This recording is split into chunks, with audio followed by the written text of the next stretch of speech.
Brandon Aiyuk. He has officially requested a trade, and it has been reported that the 49ers haven't even engaged with him in negotiations since May. This feels a little personal, and it seems like the Niners are reacting to all the different things that Brandon Aiyuk has made public. And it seems like they're kind of trying to paint him as an immature player who deserves the treatment they're giving him. Do you think Brandon Aiyuk is immature? No, I don't think that he's immature. I feel like he's misguided. A lot of the emotion that he's putting out is misplaced.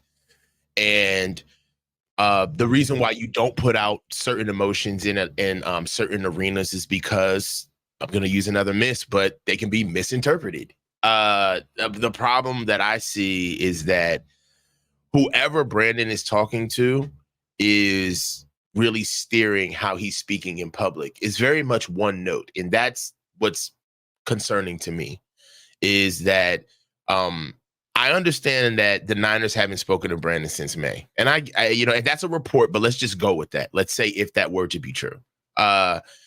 What you do understand is that it puts context around all of the talking in social media in or around that day that Brandon Aiyuk went to go meet with the Niners. Without that context, it looks like Brandon Aiyuk is in certain ways breaking ranks and going past his agent to go speak to the Niners. But in fact, he's going to an organization that hasn't been speaking to him in months.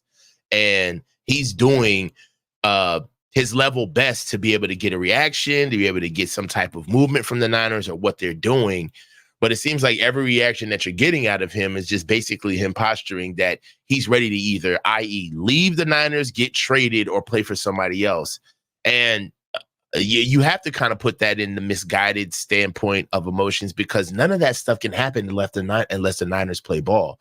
That's the only thing that gets frustrating about situations like this, Grant, is that I feel BA from a standpoint of, man, you want your money good. All of this stuff is not helping you, though. Right. And the Niners, they have ultimate leverage for tangible moves that can actually take place. So why talk? I feel like at this stage of the game, in any stage, but what has happened is that Brandon Aiyuk is almost in a way of like, it's like a game of Snake. You used to play Snake on the game on like those old Nokia phones.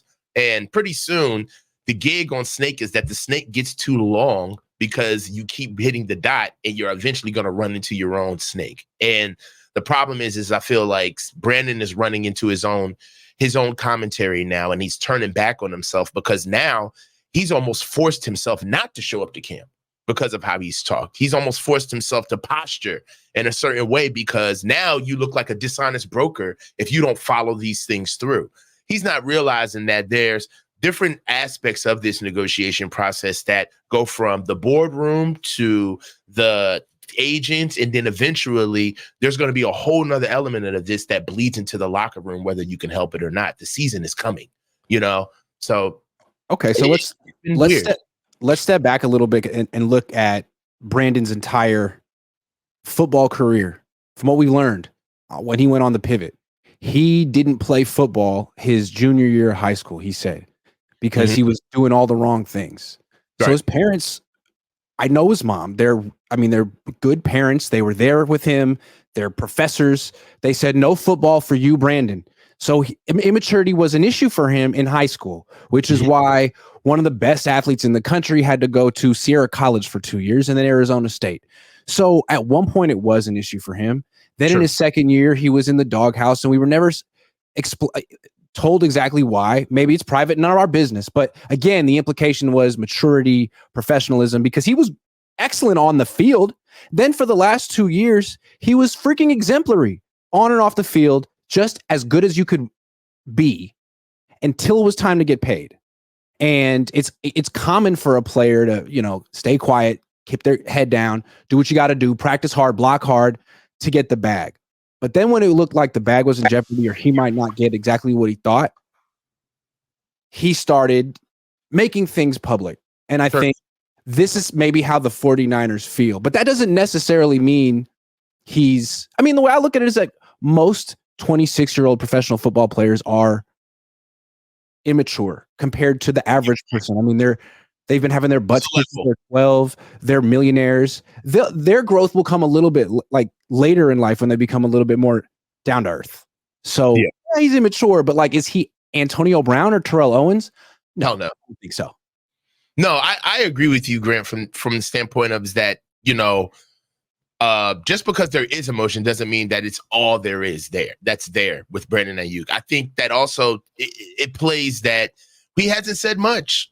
This is surprising because it's not so much as the fact that he's talking as much as he is, but it's commentary that we don't necessarily want to hear as fans, because a lot of it has been him letting the organization know that, you need to pay me what my worth is, or I don't want to be here if you don't get my deal done. But for the most part, Brandon Aiyuk has been fairly quiet. He has been a guy that's came in, put his head down. I mean, it's almost kind of been the legend of Brandon Aiyuk for a couple of years before the contract negotiations, because you would always just hear about how good he was doing. It was just something that you would love to be. He was one of those players that got caught doing the right things at all times. I mean, with the doghouse years notwithstanding. But I will say that you do have to take a lot of this stuff with a grain of salt, because it's almost like it's like being friends with a married couple. It's like, no matter what she tells you behind closed doors, no matter what he tells you behind closed doors, don't get in the middle of it. Don't choose sides, because at the end of the day, they're going to choose each other. So you got to be careful. Let me just say, I really admire Brandon in the fact that he stands up to Kyle and he stands up to the organization in a way that like Jimmy Ward did. But Brandon has much more leverage because he's worth $30 million a year on the open market. So I respect that he's not just like a Kool-Aid drinker and a go with the flow kind of a guy. Like, I see the organization the same way. Jimmy Ward saw the organization the same way.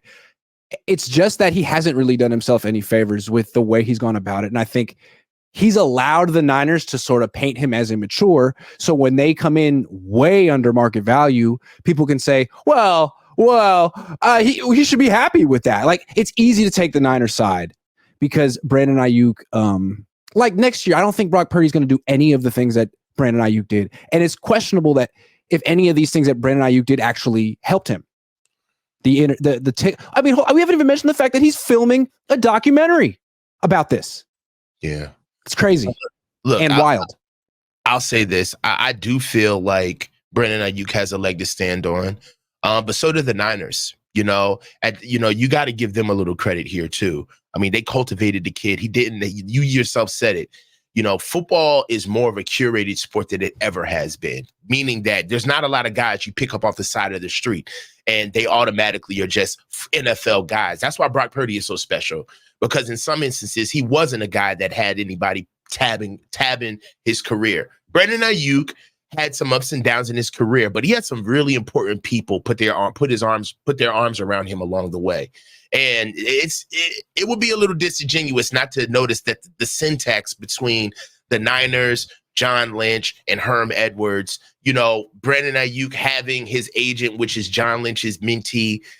So I understand that Brandon wants his money, but let's not act like there's not infrastructure built around why he got here in the first place. Right. They did come out of a Super Bowl. The Niners aren't Swiss cheese. He's not talking to an organization that just completely doesn't know how to get it done. I understand that Brandon wants his money, but some of the level of the money that he wants, like the actual money that he's asking for, it has major implications on how this team is built intrinsically. So, we got to be honest brokers about that, too. For Brandon to get paid $30 million, that's essentially saying that you want Deebo Samuel cut. True.